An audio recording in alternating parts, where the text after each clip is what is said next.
नमस्कार मेरे मकर राशि वाले मित्रों, यानी कि हेलो कैप्रिकॉन असेंडेंट्स। कैसे हैं आप सब? 2026 आपके लिए hard earned growth, emotional maturity और लॉन्ग टर्म स्टेबिलिटी का साल लेकर आ रहा है। ये साल आपके लिए फ्लैशी यानी कि कोई चमकदार या तड़क भड़क वाला नहीं होगा, लेकिन जो मिलेगा वो परमानेंट होगा और मीनिंगफुल होगा। कैप्रिकॉन जातक वैसे भी शॉर्टकट में विश्वास नहीं रखते हैं और 2026 आपको कंफर्म करेगा कि स्लो, स्टडी और डिसिप्लिन्ड अप्रोच ही असली चीज है। आज हम इस वीडियो में डिस्कस करेंगे आपके लिए main observations, career and money, education and personal growth, family and home, love and relationship, tips and astrological advice. तो चलिए बिना किसी देर के शुरू करते हैं कैप्रिकॉन यानी मकर राशि के जातकों के लिए 2026 का complete planetary transit based analysis. नमस्कार दोस्तों, मैं हूं आपका एस्ट्रोलॉजर संदीप कटारिया और स्वागत है आप सभी का आप ही के चैनल पर। मैं हूं ज्योतिष आचार्य और एक professionally qualified well known astrologer and spiritual guide जो वैदिक ज्योतिष, अंक ज्योतिष यानी न्यूमरोलॉजी और टैरो कार्ड्स की दिव्य शक्तियों को कंबाइन करके आपके जीवन का गहराई से विश्लेषण करता है। आप में से ज़्यादातर लोग तो मुझे जानते ही होंगे, परंतु जो नए हैं उनके लिए मैं बता दूं, ये चैनल YouTube के सबसे पुराने एस्ट्रोलॉजी चैनल्स में से एक है और इस पर हैं 20 लाख से भी अधिक सब्सक्राइबर्स। मुझे हर तरह के लोग, हर प्रोफेशनल बैकग्राउंड से और हर उम्र के लोग कंसल्ट करते हैं, क्योंकि यहाँ पर सिर्फ भविष्य बताया ही नहीं जाता है बल्कि समझाया भी जाता है और यह भी बताया जाता है कि उसे आप कैसे मजबूत कर सकते हैं। This is where astrology becomes guidance and guidance becomes strength. सबसे पहले मेन ऑब्जर्वेशंस। कैप्रिकॉन असेंडेंट्स 2026 का कोर थीम है responsible growth with emotional awareness. Saturn यानी कि शनि पूरे साल पाइसेस यानी कि मीन राशि में रहेंगे, जो आपका तृतीय, थर्ड हाउस रहेगा। यह कम्युनिकेशन, करेज, एफर्ट्स, सिबलिंग्स यानी कि छोटे भाई बहन और सेल्फ इनिशिएटिव पर आपका फोकस करवाएगा। जुपिटर यानी कि बृहस्पति जून तक जेमिनाई अर्थात 6th हाउस में रहेंगे और फिर कैंसर यानी कर्क, जो कि आपका सप्तम भाव है, 7th हाउस है, उसमें आकर वर्क प्रेशर से लेकर पार्टनरशिप, मैरिज और ज्वाइंट वेंचर अलायंसेस की तरफ आपको ले जाएंगे। राहु आपके द्वितीय भाव में रहेंगे, जो कि आपकी वाणी, स्पीच, फैमिली वैल्यूज और फाइनेंसेस में फ्लक्चुएशंस दे सकता है। केतु आपके अष्टम भाव में रहेंगे, 8th हाउस में। ये डिटैचमेंट, इनर ट्रांसफॉर्मेशन और हिडन फियर, अंदर में जो छुपे हुए आपके डर हैं, उनको उजागर कर सकता है। इस साल आपको महसूस होगा कि सिर्फ मेहनत ही काफी नहीं है, कम्युनिकेशन और इमोशनल अवेयरनेस भी उतनी ही जरूरी है। चलिए बात करते हैं करियर्स एंड मनी, और उसमें सबसे पहले करियर्स की। करियर के मामले में 2026 मकर राशि के जातकों के लिए डिमांडिंग लेकिन रिवार्डिंग रहेगा। मतलब आपसे मेहनत होगी, चैलेंजेस होंगे, लेकिन आपको अंत में रिवार्ड मिलेगा, बिल्कुल आपके नेचर की तरह। बृहस्पति दी मिथुन राशि में आपका वर्कलोड बढ़ाएंगे और ये वर्कलोड सिर्फ जून तक की मैं बात कर रहा हूँ। इससे कंपटीशन, डेडलाइंस और रिस्पॉन्सिबिलिटीज काफ़ी इंटेंस रहेंगी। Service sector, corporate roles, administration, law, compliance, health और गवर्नमेंट लिंक्ड फील्ड्स में ग्रोथ जातकों की स्ट्रांग रहेगी। जून के बाद जब बृहस्पति जी कर्क राशि में प्रवेश करेंगे तो partnership, business alliances, joint ventures, client based growth देगा। जैसे कि आप मैरिड हैं तो आपके स्पाउस के द्वारा, या अगर आप बिजनेस में हैं तो आपके पार्टनर के द्वारा आपको ग्रोथ मिलेगी। बात करते हैं धन के मामलों की। राहु दूसरे भाव में अनप्रेडिक्टेबल यानी कहां से कौन सा खर्चा आ गया, अनप्रेडिक्टेबल एक्सपेंसेस देगा और इनकम में भी फ्लक्चुएशंस लाकर दे सकता है। खास तौर पर फैमिली कंसर्न्स में, फैमिली रिलेटेड मैटर्स में, फैमिली वेल्थ में। शनि आपके तृतीय भाव में मेहनत से पैसा कमाने का योग दे रहा है और सेल्फ मेड अपनी ही मेहनत द्वारा गेन्स पॉसिबल कर रहा है, मुमकिन कर रहा है। आप इन्वेस्टमेंट्स को लॉन्ग टर्म रखें और स्पेकुलेशंस या शॉर्ट टर्म गेन्स के पीछे ना भागें, इनसे दूर ही रहें तो अच्छा है। करियर का मंत्र बिल्कुल साफ है, एफर्ट्स नेवर फेल, इम्पेशंस डस। इसलिए इम्पेशंस ना हो, लॉन्ग टर्म सोचें। आगे बढ़ने से पहले एक important announcement.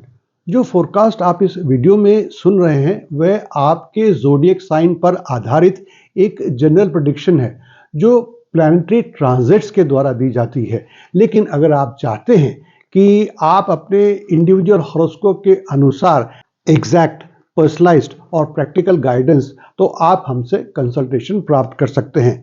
Your personalised readings will be based on आपकी जन्म कुंडली, ग्रहों की स्थिति, ग्रहों की स्ट्रेंथ, ग्रहों की दशा और करंट ट्रांजिट। बस आप हमें कॉल कीजिए या व्हाट्सएप कीजिए और अपॉइंटमेंट बुक कीजिए। हाँ, आप हमारी वेबसाइट पर डिटेल्स भी जान सकते हैं और इस वेबसाइट का लिंक नीचे डिस्क्रिप्शन बॉक्स में है और हमारा व्हाट्सएप नंबर आपकी स्क्रीन पर अब आ गया है। यस, ये पेड कंसल्टेशन होती है, लेकिन वो आपको क्लैरिटी, कॉन्फिडेंस और डायरेक्शन देती है जिसकी आपको ज़रूरत होती है। और अब आगे बढ़ते हैं और देखते हैं बाकी का वीडियो। चलिए अब बढ़ते हैं एजुकेशन एंड पर्सनल ग्रोथ की तरफ। एजुकेशन और सेल्फ डेवलपमेंट के लिए 2026 कैप्रिकॉर्न एसेंडेंट्स के लिए एक प्रैक्टिकल ईयर है। सैटर्न थर्ड हाउस में राइटिंग, कम्युनिकेशन, टीचिंग, ट्रेनिंग और स्किल बेस्ड लर्निंग को बढ़ावा दे रहा है। ये उसको सपोर्ट करेगा। अगर आप इन एरियाज में, इन क्षेत्र में अपने स्किल को इम्प्रूव करना चाहते हैं तो बेशक बड़े शौक से करिए, आपको फायदा ही होगा। जुपिटर 6th हाउस में यानी कि छठे भाव में जून तक आपको कॉम्पिटिटिव एग्जाम्स, सर्टिफिकेशंस और प्रोफेशनल क्वालिफिकेशंस के लिए बहुत मददगार सिद्ध हो सकता है। केतु जी अष्टम भाव में 8th हाउस में आपको psychology, research, astrology, healing sciences, occult में आपका इंटरेस्ट बढ़ा सकते हैं।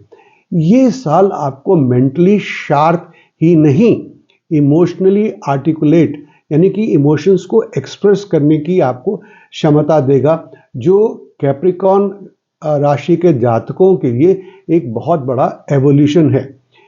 अब बात करते हैं फैमिली एंड होम की। फैमिली लाइफ 2026 में कैप्रिकॉर्न असेंडेंट्स के लिए थोड़ी सी मिक्स्ड रहेगी, पर घबराइए नहीं, मैं आगे बताता हूं कि क्यों। राहु सेकंड हाउस में फैमिली डिस्कशंस के दौरान मिसअंडरस्टैंडिंग्स ला सकता है, इसलिए अपने शब्दों का चुनाव बहुत केयरफुली करें। फाइनेंशियल रिस्पॉन्सिबिलिटीज बढ़ सकती हैं, खास तौर पर बड़ों की यानी कि पेरेंट्स की या घर के बुजुर्गों से जुड़ी हुई मामलों को लेकर। जुपिटर बृहस्पति जी जून के बाद स्पाउस यानी कि आपके हस्बैंड या वाइफ या पार्टनर के जरिए फैमिली स्टेबिलिटी ला के देगा, इसलिए मैंने कहा कि घबराइएगा नहीं। याद रखें, आप प्रैक्टिकल तो हैं, लेकिन फैमिली को आपके इमोशंस भी चाहिए, उनको भी देखना होगा कि आप उन्हें प्यार करते हैं, आप उनकी केयर करते हैं। चलिए अब बात करते हैं लव एंड रिलेशनशिप्स की। लव और रिलेशनशिप कैप्रिकॉर्न असेंडेंट्स के लिए 2026 में एक टर्निंग पॉइंट हो सकता है। बृहस्पति जी मिथुन राशि में कैजुअल कनेक्शंस को बाहर करेंगे, फिल्टर आउट करेंगे, वीक बॉन्ड्स टूट जाएंगे, खत्म हो जाएंगे। जून के बाद जब बृहस्पति जी कर्क राशि में जाएंगे, जो कि आपका सप्तम भाव होगा, सीरियस कमिटमेंट्स, मैरिज प्रपोजल्स और लॉन्ग टर्म पार्टनरशिप को एक्टिवेट करेगा। जो मकर राशि के जातक हैं, सिंगल हैं, वो इमोशनली सिक्योर पार्टनर्स को अपनी तरफ अट्रैक्ट करेंगे। केतु जी अष्टम भाव में जाकर इंटीमेसी रिलेटेड फियर्स को सतह पर ला सकता है, इसलिए ओपननेस बहुत ज़रूरी होगी। इस वर्ष कैप्रिकॉर्न राशि के जातकों के लिए एडवाइस बहुत सिंपल है, don't suppress emotions, express them. जो कैप्रिकॉर्न जातक यह सीख लेगा वही रिलेशनशिप में ट्रूली सक्सेसफुल होगा। चलिए अब अंत में बढ़ते हैं टिप्स और कुछ एस्ट्रोलॉजिकल एडवाइस। सैटर्न की तरफ से टिप्स हैं कि कम्युनिकेशन को क्लियर रखें, अजम्पशंस यानी कि एज्यूम करना, हाँ उसने ऐसा करा होगा या उसने ऐसा सोचा होगा या ऐसा सोच के करा होगा, ऐसा मत आप सोचिएगा। सिबलिंग्स और क्लोज नेटवर्क के साथ रिस्पॉन्सिबिलिटी निभाएं। शनिवार को तो ज़रूर करें, पर अगर हफ्ते के हर रोज कर सकते हैं तो ये मंत्र जो आपकी स्क्रीन पर आ रहा है इसका जाप करें। अब बृहस्पति जी की तरफ से टिप्स। जून तक हेल्थ, रूटीन और वर्क डिसिप्लिन पर फोकस करें। जून के बाद पार्टनरशिप्स और मैरिज डिसीजंस बहुत समझदारी से, बहुत वाइजली लें। बृहस्पतिवार को या फिर हफ्ते के रोज आप गुरु का मंत्र का जाप करें, फायदा होगा। और ये मंत्र आपकी स्क्रीन पर अब आ गया है। कुछ आम एस्ट्रोलॉजिकल और general tips. Early 2026 skill building और वर्क प्रेशर में जाएगा और उस पर आप अमल करें। मिड 2026 यानी कि वर्ष के मध्य के दौरान पार्टनरशिप और इमोशनल क्लैरिटी पर ध्यान रखें। लेट 2026 के दौरान स्टेबिलिटी, रिस्पेक्ट और ग्रोथ का मजा चखें। हेल्थ, हड्डियां, बोन्स, जॉइंट्स, दांत, टीथ और स्ट्रेस मैनेजमेंट पर ध्यान दें। फाइनेंस, स्पीच और स्पेंडिंग हैबिट्स को कॉन्शियसली वॉच करते रहें। मकर राशि के जातकों के लिए ओवरऑल गाइडेंस उन्हीं के स्टाइल में है। Build patiently, success will stay permanently. ठीक है ना? तो दोस्तों ये था आपके लिए, यानी कि मकर राशि कैप्रिकॉर्न असेंडेंट्स के लिए 2026 का डिटेल्ड वैदिक astrology based planetary transit based horoscope analysis. उम्मीद है इस वीडियो ने आपको क्लैरिटी दी होगी करियर, रिलेशनशिप और पर्सनल ग्रोथ को लेकर, और क्या करना है और क्या नहीं करना है, और कब करना है और कब नहीं करना है। तो दोस्तों, क्या आप भी तैयार हैं अपने भाग्य को समझने, उसे डायरेक्शन देने और उसे मजबूत करने के लिए? तो इस चैनल को ज़रूर लाइक करें, शेयर करें और सब्सक्राइब भी करें। सब्सक्राइब करने के बाद बेल आइकॉन को भी ज़रूर क्लिक कर दें ताकि आपको हर नए वीडियो की जानकारी तुरंत मिल जाए। मैं आप सभी को एक खुशहाल, शांतिपूर्ण और समृद्ध जीवन की शुभकामनाएं देता हूं। नमस्कार। Thank you for watching.